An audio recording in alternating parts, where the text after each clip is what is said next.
வணக்கம். நான் ராஜரத்னம் சிவகுமார். இன்றைக்கி லேர்ன் டு ஏர்னில் என்ன பார்க்க போகிறோம் அப்படின்னா, அதாவது பணக்காரர்களுக்கும் ஏழைகளுக்குமான ஒரு முக்கியமான வித்தியாசம்.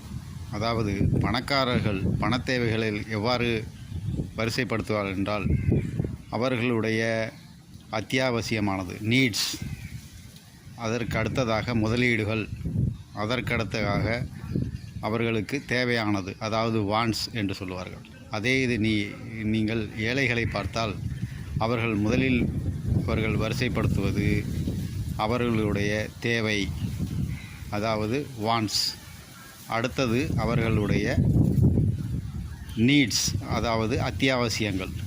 மூன்றாவதாகத்தான் அவர்கள் இன்வெஸ்ட்மெண்ட், முதலீடுகளை சொல்லுவார்கள்.